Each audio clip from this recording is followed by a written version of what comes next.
Bonjour, le but de cette séance aujourd'hui est de faire une mise en pratique du calcul d'un domaine de définition de différentes fonctions. Nous allons résumer cela à trois types génériques de fonctions. Le premier type sont les fonctions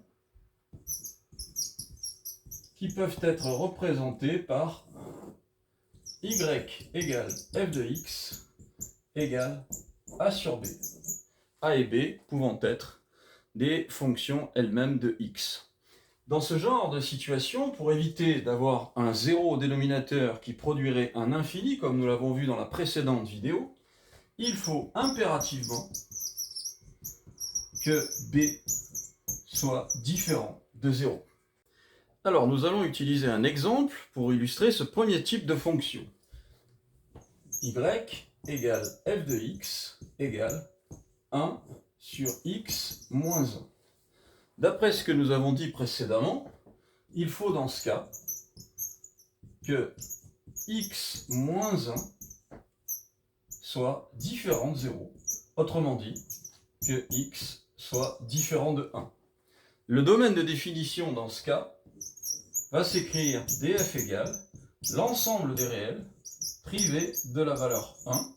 On peut aussi le représenter sous la forme d'un intervalle en plaçant la valeur 1 ici, que nous allons exclure. On obtient l'intervalle moins l'infini 1 exclu union 1 plus l'infini. Voyons maintenant le deuxième type de fonction qui s'écrit y égale f de x égale racine carrée de b. Par la définition même de la racine carrée, qui implique que ce qu'il y a sous la racine soit supérieur ou égal à 0, cette fonction est définie à condition que b soit supérieur ou égal à 0. Prenons un exemple. Prenons l'exemple de la fonction y égale f de x égale racine carrée de x moins 1. D'après ce qui précède, cette fonction est définie si et seulement si, ou à condition que x moins 1 soit supérieur ou égal à 0, c'est-à-dire à condition que x soit supérieur ou égal à 1. L'intervalle de définition de cette fonction, que l'on peut représenter graphiquement, avec l'axe des réels qui s'étend de moins l'infini à plus l'infini, la valeur 1 qui est la valeur en dessous de laquelle nous ne pouvons pas aller, eh bien l'intervalle de définition va s'écrire tout simplement 1 plus l'infini. La valeur 1 étant admise, bien entendu. Pourquoi? Eh bien parce que racine carrée de 1 moins 1 est égal à racine carrée de 0, et racine carrée de 0, ça vaut 0. A tout de suite. Voyons maintenant le troisième type de fonction. Il s'écrit y égale f de x égale a sur racine de b. En réalité, ce troisième type est un mélange du premier et du second. Pourquoi? Eh bien parce que le fait d'avoir quelque chose sous la forme a sur b implique que b soit différent de 0. Ça, c'est le dénominateur qui nous l'impose. Mais le fait d'avoir une racine carrée implique que b soit supérieur ou égal à 0.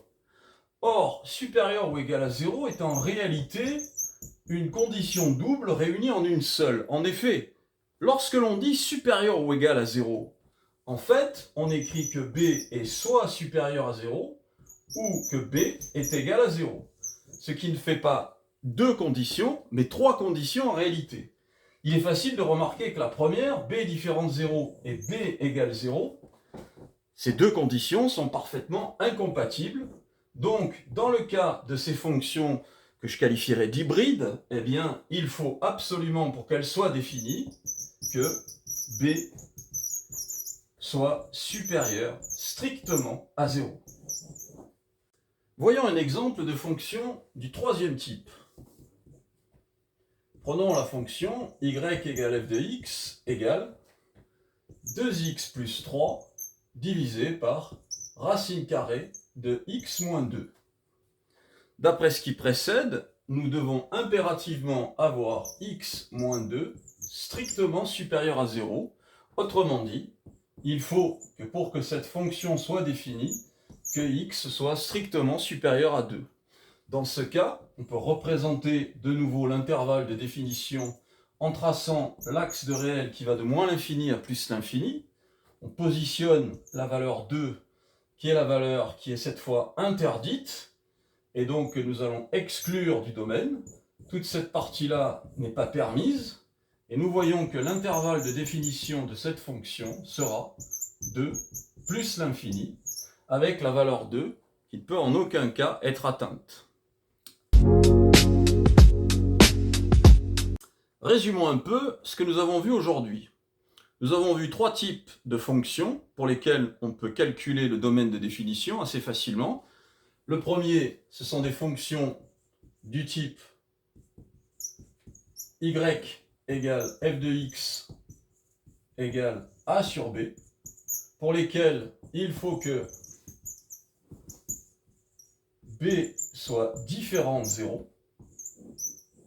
Le deuxième type est constitué de fonctions avec des racines carrées. Y égale f de x égale racine carrée de b. Dans ce cas-là, nous avons vu que cette fonction est définie si et seulement si b est supérieur ou égal à 0. Et enfin, les fonctions du troisième type, qui sont en réalité un mélange des deux premières, pour lesquelles y égale f de x égale a sur racine de b, et les deux conditions 1 et 2 étant incompatibles, cette fonction est définie à condition que b soit strictement supérieur à 0. À bientôt!